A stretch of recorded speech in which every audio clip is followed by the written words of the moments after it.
Hey, I'll do a thing. Okay.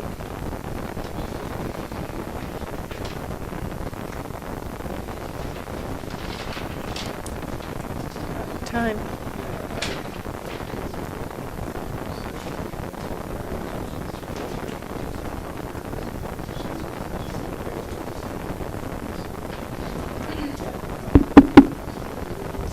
Testing. We're ready.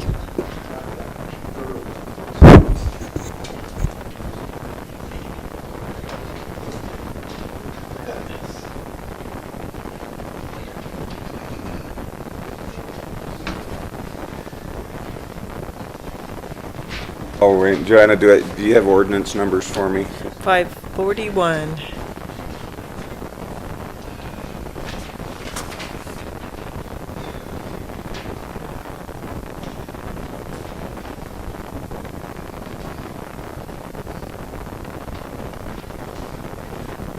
Even though the stuff says 539, that was,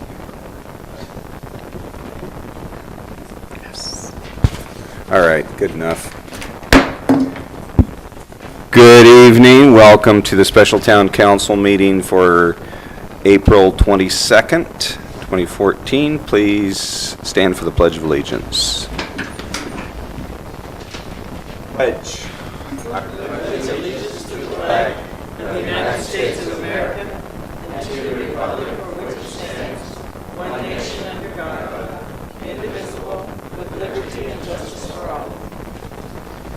Thank you. Roll call, Madam Clerk. Vice Mayor Bowen? Here. Councilmember Colleton? Here. Councilmember Jones? Here. Councilmember Rawlings? Here. Mayor Lauder? Here. Okay. Tonight we have a public hearing to consider adopting ordinance making finding and extending ordinance 539 for an additional 10 months and 15 days accordance with Government Code Section 65858. And this item will be led by Craig Baker, our Community Development Director. Craig? Town Manager Gill. This item has been placed on your agenda this evening for you to consider extending the urgency ordinance that you adopted on March 19th, 2014, that currently prohibits the establishment of fences and other barriers within private road easements for an initial period of 45 days. The moratorium that was established by ordinance number 539 will expire on May 2nd, 2014, unless it is extended by the Town Council via adoption of an ordinance to extend the urgency ordinance for up to 10 months and 15 days. The urgency ordinance was initially adopted in order to resolve conflicting interpretations of a current Paradise Municipal Code section prohibiting the establishment of fences in private road easements, and whether or not the section also applies to other barriers across private road easements. On April 8th, 2014, the town manager presented a report to council outlining, among other things, the manner in which the unregulated establishment of various barriers across private road easements may impact the delivery of emergency services to those easements. The report also contained examples of how other jurisdictions have attempted to address the issue. As a result of this analysis contained in the town manager's report, two proposed ordinances were presented for the town council's review. At the conclusion of this review, a majority of the town council adopted a motion directing the planning commission to initiate proceedings that would ultimately result in town zoning code text amendments to permit fences, gates, and other barriers in private road easements, but only with the consent of all parties that use the private road easements. The Planning Commission is currently scheduled to consider such a resolution to facilitate the council's direction on May 20th, 2014. Subsequent to the Planning Commission's consideration of a resolution recommending council adoption of the text changes, the Town Council could then introduce an ordinance for the text changes in June of this year and conduct a second reading of the ordinance in July. The proposed text changes could then be in legal effect by early August 2014. So if adopted this evening, the attached urgency ordinance will allow proceedings required to adopt the proposed text changes to be completed before the moratorium expires. An ordinance that would promote and establish these text changes would also contain a provision that would rescind the urgency ordinance such that it would go away on the same effective date of the proposed text changes. So our recommendation to you this evening is that you open the public hearing, that you accept public testimony, and ultimately waive the reading of Town Ordinance Number 541 and adopt Ordinance Number 541. Thank you, Mr. Baker. So I will now open the public hearing. So the project proponents are those in favor first, and you're familiar with the time limits per speaker. Anybody want to come forward? My first and card speak? is from Max Bartow. Okay. Well, it is saying project proponents, so that would be the people that are in favor of the moratorium. If you wanted to have anything to say, you can. If not, that's just fine. I think we've heard the testimony. Okay, so then I will go ahead and hear from the opponents of the ordinance of this. Good evening, Mayor, Mr. Mayor, members of council and staff. I will make this brief. I think you've heard from me a number of occasions already.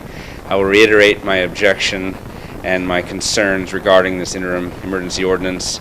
I do not believe it meets the statutory requirements for an interim emergency ordinance. I think it's overbroad, and I believe that the purpose for which you enacted the interim emergency ordinance was to bring forth a permanent resolution for a permanent ordinance, which you have already done.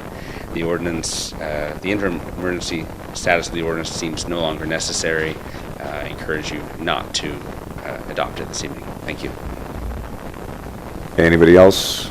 Clerk? John Romalia. Good evening. We've been going back and forth on this since June. In 2011, when that property was purchased, there was a gate there. Just like 43 other gates in this town. There was a gate there. We didn't put the gate up. We were required by the town fire department to widen the gate because the people that put the gate up with our predecessors' permission, Home Partners LLC owned the property. They went to Home Partners LLC, a gentleman by the name of Sal Busey, gave them permission to put the gate up there. There was a consent between the two parties. If we go back further and look at Google Earth photographs, the gate has been there. It isn't a new gate. If you take this stance, every one of the gates in this town, a new person moves into town or moves into behind that gate, they can make the status quo change. It's not right. If this is such an urgent thing, that public health, safety, and welfare, every one of those 43 gates needs to be chained open so that police, fire can get in. This gate, we worked very closely with Tony Lindsay to make sure that all the requirements for health, safety, and welfare was met. It's that simple. The urgency ordinance, there's nothing urgent. It's no more urgent on any new gate than the existing gates. And it just doesn't make any sense. Two parties consented, the bank that owned it prior to Alamer and Bettis. The town required it to be made wider. We had to make the town, to be able to develop the lot for the intended purpose, it had to be made wider. We went to Bettis in 2011. They agreed. The foundation set for 2 years, and I have no idea what happened between April 2013 and June of 2013 to change all this. But the way I look at it, there was a gate there. It was bought with a gate. There's nothing urgent about it, and it makes no sense. Let the courts deal with the changing of the gate to meet the fire code's requirements, because what's going to happen now if this is adopted, everything's going to get continued into court until you guys make a decision, and we're going to be 2 years out. There isn't a bank that will loan to finish the house. It's going to stay halfway completed until this is resolved. Thank you. Other cards? No more Anybody else cards? in the audience on this item? Any rebuttals? The project proponents or the statements? Mr. Bettis, you can come forward, state your name for the record. My name is Dana Bettis. I own the property at 6479 Gregory Lane. There was never a gate there. I put the gate up myself temporarily to stop vandalism. I didn't get permission from any bank or ever talk to any bank. I had no contact with any bank. Everything that he just said was not true. I never had a gate there. I didn't replace a gate. I put a gate up that I bought at Lowe's temporarily at the request of the neighbors because there was vandalism going on down there. The gate wasn't up very long at all. And so he's saying that there was a gate there before and that we got permission from some bank. I never talked to a bank. I had nothing to do with that. There was not a gate there when I put the gate up. There was no gate whatsoever.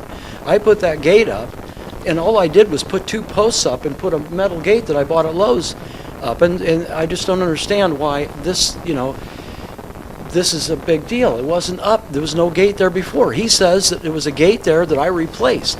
There wasn't a gate there. It wasn't there. It didn't exist. So, and also, I go with the same thing. He has no title or ownership to my property. To let somebody build something on your property without ownership and with no permission from me is wrong. It's just wrong. It's not even within the scope of his easement rights. His easement rights are for ingress and egress. And he's saying that, he has the right to build a gate on my property. He has no right. None. Thank you.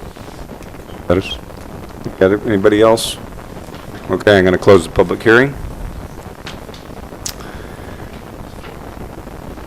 Council, any questions of the staff? Well, then we'll entertain a motion. I move that we adopt resolution, what was it, 541. Ordinance 541. And waive reading. Waive reading, where's the part I'm short, yeah, and waive the reading.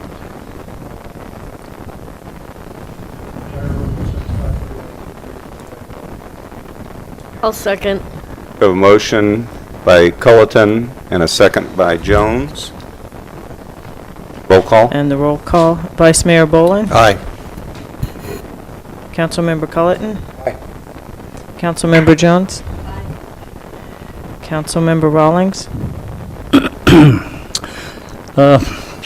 Aye, although we don't, not going to talk about it, I guess, but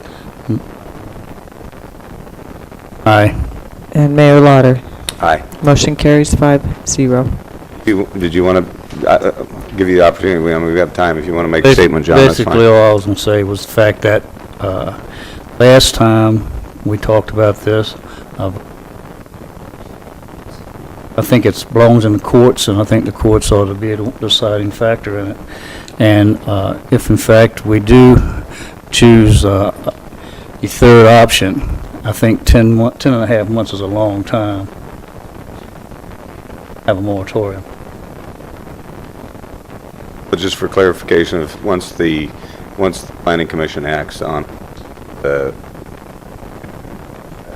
council at a meeting, presumably, Once the new ordinance goes into effect. yeah, then the moratorium goes away shortly thereafter. So So it could be less than 10 and a half months? Yes, it I mean, that should be. time, considerably less. that time just, we're holding people up, and it's in the courts now.